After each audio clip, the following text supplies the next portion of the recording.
Hello, everyone. I'm Jeannie Godula. This is Inside the Americas. Coming up, the U.S. presidential election heats up as outsiders Trump and Sanders sweep to victory in New Hampshire. 900 earthquakes in 2015 alone. Oklahoma residents ask if oil and gas fracking is to blame. And Haiti's political crisis continues. President Michel Martelly steps down with no one to take his place. First for you today, the U.S. presidential campaign.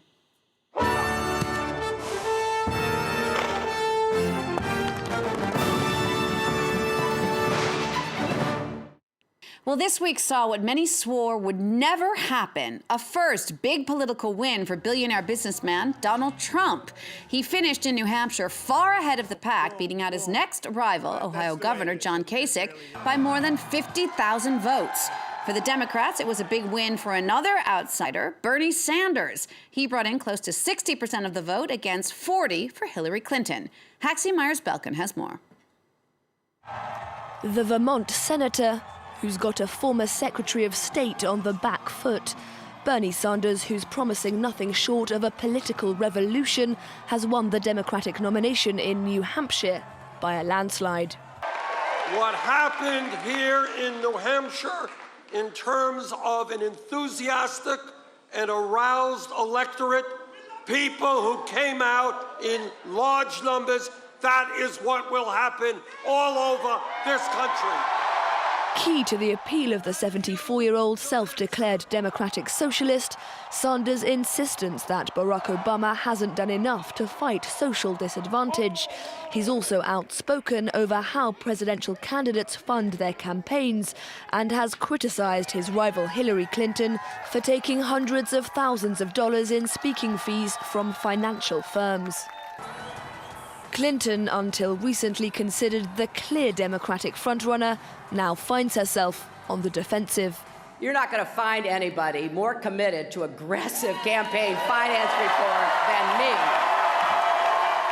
More than 700,000 people have contributed to this campaign, the vast majority giving less than $100. I know that doesn't fit with the narrative. But her commitment to tightening gun control, protecting minority rights and her track record in government have earned her staunch support, notably in more racially diverse states. Nonetheless, the scale of her rival's win on Tuesday speaks of a frustration with business as usual that Clinton will be keenly aware of as the battle for the nomination heads south. Well, New Hampshire was the first primary of the presidential campaign. And if you're saying, wait, then what was Iowa? This next piece is for you. Mark Thompson takes a look now at what's a primary, what's a caucus, and what it all really means in the long run. The primary season refers to a 4-month series of mini-elections held in all 50 states, during which parties narrow down a field of candidates to a single White House hopeful. Iowa traditionally kicks off those contests with a caucus. New Hampshire follows 8 days later with the nation's first primary. Primaries and caucuses can be open or closed. In the open kind, everyone can vote, even those registered with another party. Each party has a number of delegates in a state. Delegates later represent their parties at national party conventions, both held in July. Candidates need to win a majority of delegates to lock in a party's nomination. This year, the winning Democratic candidates will need 2,246 delegates to win the nomination. For the Republicans, the magic number is 1,191. One of the most critical dates is Super Tuesday on March 1st. Nearly a dozen states, including Texas and other southern heavyweights, hold primaries on the same day. Winning states with more delegates gives a major boost in the race. For the first time this year, a second Super Tuesday follows on March 15th. 5 states vote at once, among them Florida, Illinois and Ohio, with a combined prize of hundreds more delegates. The back-to-back Super Tuesdays are likely to eliminate a number of candidates. Not all delegates are created equal. Delegates are supposed to support the candidate who got the most votes. They're called pledged delegates. But some are not bound by those rules. The Democrats call them superdelegates, nearly 800 of them, members of Congress, governors or former presidents. They can vote however they want. All those people will gather at the convention to vote for their party's nominee. All right, next now to Oklahoma, where people don't tend to notice that much when they hear warnings about tornadoes, droughts, or even ice storms. Earthquakes, however, are a different issue. America's fracking revolution has been linked to a dramatic increase in tremors across the state. Last year alone, Oklahoma had nearly 900 tremors above magnitude 3 on the Richter scale. Ellen Gainsford reports. In Oklahoma, this silhouette has always been a symbol of prosperity. Shale oil and gas are now powerful players in the US economy. But the future of fracking is in question after it's been linked to a dramatic increase in earthquakes. There were nearly 900 tremors above magnitude 3 on the Richter scale just in 2015. Before 2009, the state only experienced 2 shakes a year around this level. This Oklahoma resident recently counted 52 shocks in only one night. Yes, I was frightened that night because there were so many. I was concerned that it was building up to a large earthquake, that those were perhaps 4 shocks for a larger quake.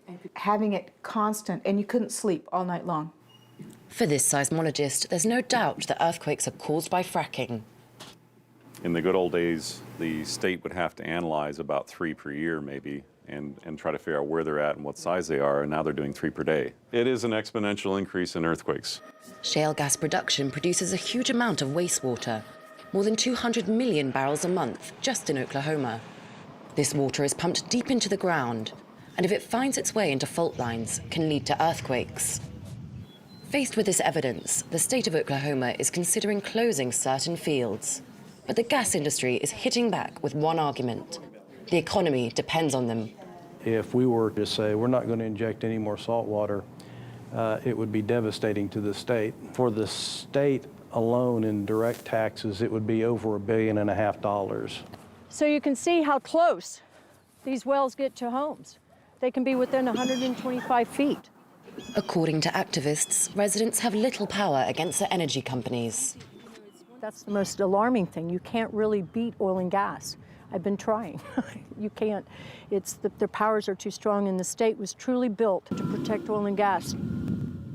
If industry practices don't change, Oklahoma is only going to see more quakes. The US Geological Survey has warned that a catastrophic tremor could hit the state, whose infrastructure is not built for such an event. We'll leave the United States now for Haiti, a country without a president. Former President Michel Martelly left office Sunday without any elected successor in place. That was after the botched election saw a second round of voting canceled due to protests. With more on that story, here's Shona Bhattacharya.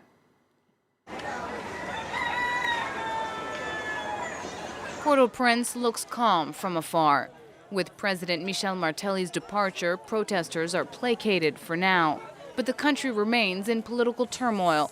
A last-minute agreement signed the day before Martelly left office addresses the glitch in Haiti's constitution, which has no provision on what to do in case of a power vacuum.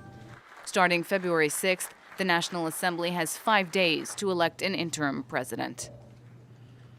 The signing of this agreement with the National Assembly is due to an exceptional situation. This national institution has a responsibility to take charge of the political future of the country. The second round of the presidential election never took place. After the first round last November, the opposition accused the incumbent president of rigging the vote in favor of his chosen successor, Jovenel Moïse, sparking violent protests in the capital. The runoff election was pushed back to an unspecified date, interrupting the vote process. When Michel Martelly's time in office was up, there was no one to replace him. I'll be remembered for my failures that I take sole responsibility for. Among them, the one I regret most is the postponed election. Until the National Assembly decides on a list of candidates to temporarily replace the former president, the country's prime minister, who was himself a contender in the stalled election, will take the reins. We have to make sure there will be a second round presidential vote to serve the local regions and parliament. That's what Haitians need to recover political stability. I'll be careful not to let the need for an election hamper the process to set up an interim government. Once the interim president is chosen, he or she will have to put together a list of candidates for prime minister. Then the main task will be organizing the runoff vote and partial parliamentary elections. Last Saturday's accord called for them to take place on April 24th. But the opposition isn't pleased with the schedule and still demands the first-round votes be verified. The current parliament, the opposition says, has no legitimacy to name an interim president. Well, we'll leave you now in Brazil, where despite fears about the Zika virus, the annual Carnival was on. Dancers strutted their way into the infamous Samba Championship in Rio, and the tourists were there as well. More than 1 million showed up into town to celebrate. That's all the time we have for this Inside the Americas. We'll see you again next week for all the news from north to south.